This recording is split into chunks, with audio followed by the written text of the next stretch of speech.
पाकिस्तान की 72 साल सियासी तारीख पर नजर दौड़ा जाए तो पता चलता है कि हर वजीर आजम का मुकद्दर जेल होगा, चाहे वो चंद माह वजीर आजम रहा हो या 3 बार मुंतखब होकर वजारत उज़्मा पर फाइज हुआ हो। माजी के सारे वजीर आजम जेल जा चुके तो आप अंदाजा लगा सकते हैं कि अब किसकी बारी हो सकती है। पाकिस्तान के हर वजीर आजम का मुकद्दर जेल है।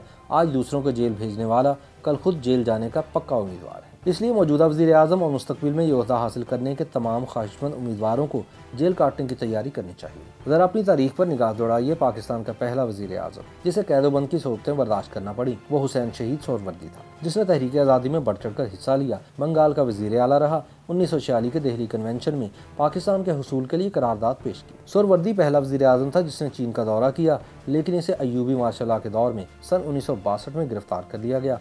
कसूर सिर्फ ये था कि उसने डटकर मार्शल लॉ की मुखालफत की थी। पाकिस्तान के पहले मुंतखब वज़ीर आज़म और इस्लामी दुनिया को पहला एटम बम देने वाले पाकिस्तान पीपल्स पार्टी के बानी और चेयरमैन जुल्फ़िकार अली भुट्टो शहीद को भी जेल काटना पड़ी और फिर उनकी ज़िंदगी का अख्ताम भी एक जेल में हुआ, जहां उन्हें एक आंशिक डिक्टेटर ने झूठे कत्ल केस में फांसी के फंदे पर लटकाकर उनका जुडिशल मर्डर कर दिया। ज़ियाउल हक बाद में जहाज़ के एक हादसे में कोयला हो गया और पाकिस्तान की सियासी तारीख में गंदी गाली बना, जो शुरू में ज़ियाउल हक कहलाती थी और अब इसको यकी कहा जाता है। जुनेजो जेल जाने से पहले कैंसर के मुजीमर का शिकार होकर दुनिया से चले गए। इनके सिवा कोई ऐसा वज़ीर आज़म नहीं गुजरा जिसे जेल की हवा न खाना पड़ी हो। मोहतरमा बेनज़ीर भुट्टो, मियां नवाज शरीफ, यूसुफ रज़ा गिलानी, राजा परवेज़ अशरफ और शाहिद खाकान अब्बासी पाकिस्तान के वज़ीर आज़म बने। सबके सब नैब के शिकंजे में हैं और जेल की आजमाइश से गुजर चुके हैं। तारीख का कड़वा सच ये है कि पाकिस्तान में आमराना हुकूमतें अपनी सियासी राह साफ करने के लिए सियासी वज़ीर आज़म की नहायत साइंसी अंदाज से किरदार कशी करती हैं, लेकिन अफसोस कि खुद सियासी हुकूमतें भी अपने मुखालफिन के साथ ऐसा ही सलूक करती हैं। नतीजे के तौर पर पाकिस्तान में सियासत गाली और करप्शन का दूसरा नाम बन चुका है, जिसने न सिर्फ जमहूरियत की बुनियादें कमज़ोर कर दी हैं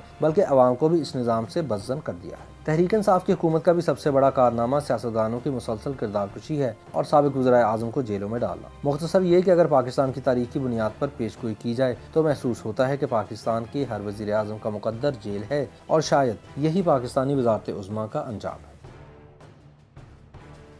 YouTube पर गूगली न्यूज देखने के लिए youtube.com की सर्च बार में गूगली न्यूज टीवी टाइप करें। गूगली न्यूज के पेज पर सुर्ख रंग के सब्सक्रिप्शन वाले बटन पर क्लिक करना ना भूलिए। YouTube पेज पर अपलोड होने वाली वीडियोस से बाखबर रहने के लिए बेल आइकन पर क्लिक कीजिए। आपको हर नई वीडियो के बारे में नोटिफिकेशन मौसूल हो जाएगा।